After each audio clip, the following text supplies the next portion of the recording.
Every December, Americans hear the same warm lyric: chestnuts roasting on an open fire. Yet the chestnuts in our stores are almost never the chestnut that once fed America. The native American chestnut was not a rare woodland delicacy. Nearly 4 billion trees once grew across the eastern United States.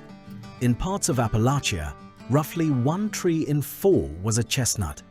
Their nuts fed people, livestock, and wildlife. Their wood built homes, fences, railroad ties, and telephone poles. Then, within a human lifetime, that living food system collapsed. The easy explanation is that a fungus killed an unlucky tree. But the fungus did not arrive on its own. It rode the plant trade, entering a country that had almost no defense against what living imports could carry. To understand why America stopped eating its greatest native nut, we have to reconstruct the forest that produced it, follow a disease hidden inside nursery stock, and meet a tree that has spent a century refusing to die. Before the blight, the American chestnut grew from southern Maine through the Appalachian Mountains and into the deep south. It rose quickly toward the canopy, sometimes reaching close to 100 feet. In early summer, long pale flowers made entire ridges appear dusted with cream. Then came the autumn crop. A mature tree could produce thousands of nuts in a year. Unlike oaks, whose acorn crops can swing sharply from one season to the next, chestnuts were considered a comparatively dependable source of mast. Bears, deer, squirrels, turkeys, and many other animals fed on them. People gathered what wildlife did not take. For indigenous peoples, this was not an empty wilderness accidentally producing food. Communities had lived with the tree for thousands of years and managed landscapes in ways that favored useful plants and productive habitat. The chestnut was part of a relationship between people, forest, wildlife, and season. European settlers displaced native communities, but they quickly learned the tree's value. The nuts could be eaten fresh, roasted, dried, or ground. Hogs and cattle could be turned into chestnut woods to fatten themselves beneath the canopy. That meant the forest could produce food without being cleared and replanted every spring. The trunk was almost a second harvest. Chestnut wood was straight-grained, easy to work, and naturally resistant to decay. A farmer could use it for a cabin foundation, barn timber, fence posts, shingles, furniture, or a coffin. Industry turned it into railroad ties and telephone and telegraph poles. This was more than a useful tree. It was a stacked economy: food above, pasture below, wildlife throughout, and durable material in the trunk. By the late 1800s, newspapers described railroad cars loaded with chestnuts heading toward American cities for the holiday market. Think about that the next time the old Christmas song plays. The lyric survived because the harvest had once been ordinary. Chestnut season linked the mountain forest to the city street. Rural gatherers could convert a crop growing around them into winter cash. Urban vendors could sell a warm, recognizable food at the coldest time of year. No national factory created the nut, and no annual field had to be planted to produce it. A standing forest generated the harvest, while a web of households, merchants, and railroads carried it to consumers. So why did a crop this productive vanish from the American table? It was not rejected because people disliked the flavor. Americans lost the trees before they lost the appetite. The disaster became publicly visible in 1904 when dying chestnuts were reported in New York City. Orange-brown cankers appeared in the bark. Branches above them wilted. Trees that had stood for decades died with astonishing speed. The killer was eventually identified as the fungus now called Cryphonectria parasitica.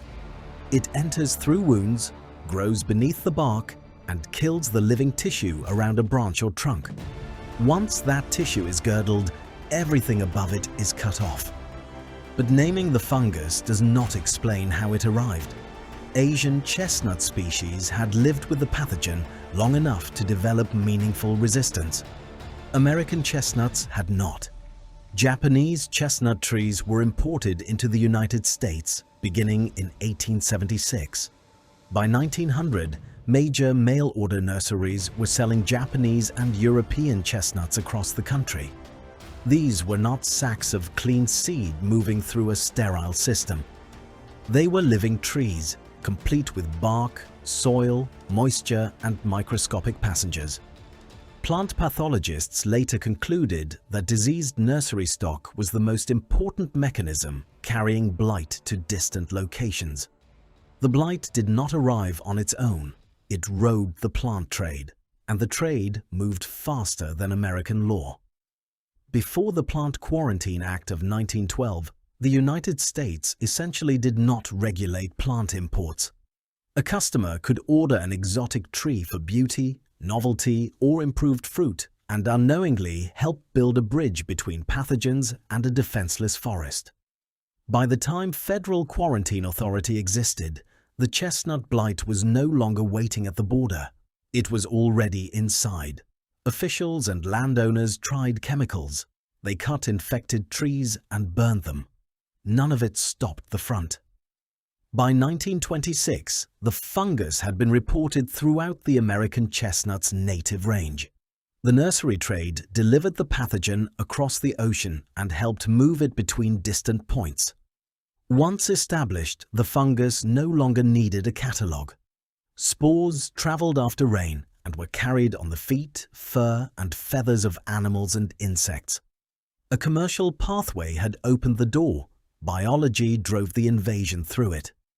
The danger was especially easy to miss because resistance can hide a pathogen's effect. An Asian chestnut might carry infection without collapsing like an American chestnut. To a buyer, the imported tree could look like a desirable new variety. To the fungus, it was transportation, shelter, and entry into a continent filled with susceptible hosts. The feature that protected the imported tree helped conceal the threat to the native one. That distinction matters. Wind did not create the transoceanic route. A squirrel did not import a Japanese nursery tree. Trade connected organisms that had evolved apart, then left the native tree to absorb the consequences. Could an earlier quarantine law have saved every American chestnut? No one can prove that. Other pathways existed. Enforcement would never have been perfect, and a highly susceptible tree faced a formidable pathogen. But uncertainty about the alternate history does not erase the historical mechanism. America built a national market for live imported plants before it built a national system for inspecting their risks. The fungus was the killer. The trade was the vehicle. The destruction was so large that the phrase 4 billion dead trees can become strangely abstract. Picture a forest where 1 out of every 4 trunks disappears. Now extend that loss over mountains and valleys from New England to the south. The canopy opened. Oaks, maples, and other species moved into the space. Wildlife lost one of its most reliable autumn foods. Rural families lost nuts, forage, timber, and cash at the same time. But the American chestnut was not erased in the ordinary sense. The fungus attacks living bark above ground. The soil often protects the root system. From those surviving roots, new stems emerge. They grow for years, sometimes decades. Then a wound admits the fungus, a canker circles the stem, and the young tree dies back again. Sprout, grow, infect, die, sprout again. Across the eastern forest, surviving roots have repeated that cycle for generations. The species still exists, but it rarely survives long enough to become a mature canopy tree and reproduce in meaningful numbers. Scientists call this functional extinction. The organism is present. Its former role is gone. Have you ever walked past one of those sprouts without realizing that the giant underneath was still alive? This hidden survival changes the story. The chestnut is not a museum specimen waiting to be recreated from nothing. Living regional genetics remain scattered through the old range. Each sprout is a fragment of the forest that existed before the catastrophe. It also reveals what was truly lost. A chestnut forest was perennial infrastructure. It did not need to be plowed and seeded each year. Its roots held the same ground, while its canopy converted sunlight into an annual nut crop. Livestock could feed below it. Wildlife shared the harvest. When a trunk was finally cut, the wood resisted decay without industrial preservatives. That system was not effortless, and it was never owned by humans alone. Nuts were seasonal. Trees needed land, light, pollination, and years to mature. Harvesting and storing food still required labor. But one organism performed jobs that modern agriculture, livestock feed, lumber production, and wildlife management now divide among separate systems. We did not merely lose a species, we lost a way a forest could function around human life. In Appalachian communities, chestnuts could be household food, animal feed, building material, and one of the few products that brought cash into a mountain economy. Poor families gathered nuts for sale. Hogs fattened in the woods without purchased feed. When the trees failed, the nut trade and much of that forest pasture failed with them. The timing deepened the damage. The trees' decline converged with enormous economic and social changes across rural Appalachia. It would be too simple to blame every hardship on one fungus. Yet, it would be equally wrong to treat 4 billion useful trees as scenery. Their disappearance removed working assets from people who could least easily replace them. For native communities, the loss also belonged to a longer history of displacement and cultural erasure. That relationship is not safely reduced to a line about an ancient food. It survives in living communities, languages, and responsibilities to place. On Earth Day in 2023, members of the Nanticoke, Lenape, and Nanticoke Lenni Lenape communities gathered at Coverdale Farm Preserve in Delaware. They walked to what organizers described as the state's only known mature American chestnut. More than 24 participants made prayer ties, spoke the tree's names in Lenape and Nanticoke, and renewed commitments to it. In Lenape, the tree was recognized as Opamenshi. In Nanticoke, as economies. The gathering did not pretend that one mature tree could replace a vanished forest. It did something more honest. It restored a relationship before the population itself had been restored. That is the human meaning of bringing back a species. Success cannot be counted only in surviving trunks. It must also include the people, knowledge, and local genetics that restoration carries forward. For decades, breeders have crossed American chestnuts with resistant Chinese chestnuts, then selected offspring that combined resistance with the tall, competitive form of the native tree. The work has been slow because blight resistance is not controlled by one simple switch. It is spread across a complex genetic architecture, and trees take years to reveal how they will perform. Now that timetable may be changing. In 2026, researchers reported in Science that genomic selection could identify promising trees from their DNA and from patterns learned by comparing genotype with measured disease response. Instead of waiting years for every seedling to grow, become infected, and display its strengths, breeders can predict which young trees are better candidates for the next cross. The study's simulations and inoculation experiments suggested significant gains were possible by breeding selected trees averaging about 70 to 85% American chestnut ancestry. The goal is not one heroic clone.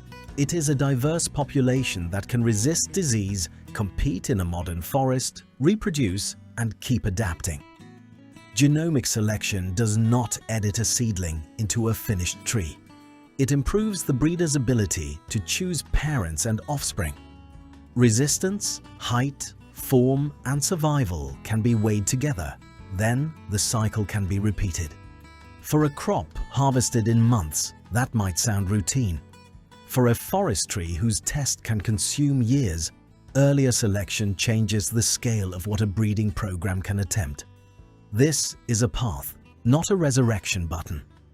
Blight is still present. A second introduced disease, Phytophthora root rot, threatens chestnuts in parts of the range. Forests have changed. Deer browse seedlings. Other trees now occupy the canopy.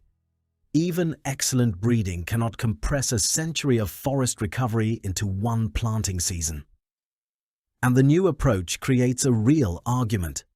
If a restored tree carries 15 to 30% ancestry from Chinese chestnut, is it still the American chestnut? Or is genetic borrowing the price of recovering the American tree's ecological role? Purity sounds protective, but the pure native genome by itself has remained overwhelmingly vulnerable to the blight. Restoration, therefore, involves a choice between definitions. Do we preserve ancestry as completely as possible, or preserve the form, function, diversity, and future of the species by accepting carefully selected resistance from a relative? There is no guarantee that today's answer will be the final one. Programs are combining breeding, biotechnology, biocontrol, and conservation of surviving wild trees. The strongest strategy may be the one that refuses to bet the entire species on a single technique. For viewers who want to help, the first rule is simple. Do not move wild sprouts, bark, or unverified nursery material. Pathogens travel with plants. Support documented restoration programs, report surviving trees through reputable conservation groups, and plant only regionally appropriate stock from trusted sources with landowner permission. Never eat a found nut from an image alone. Buckeyes and horse chestnuts are not edible chestnuts, and correct identification matters. The same lesson that explains the catastrophe should guide the return. Moving a tree is never just moving a tree. So when that old chestnut song returns each December, picture more than a holiday snack. Picture a forest that supplied food, pasture, wildlife habitat, and durable wood from the same living system. Picture a trade network powerful enough to connect continents before the law understood the biological cost. Then picture the green sprout beside an old stump rising from roots that have waited through a century of repeated defeat. America did not stop eating its greatest native nut because the flavor went out of fashion. The trees were taken out of ordinary life by an imported disease carried through an unprotected plant trade. Now the chestnut's return depends on whether we can move knowledge more carefully than we once moved plants. If a blight-resistant tree is 70 to 85% American chestnut, would you call it restoration or replacement? Tell us in the comments. Subscribe to Forgotten Crop for more food history buried beneath our feet.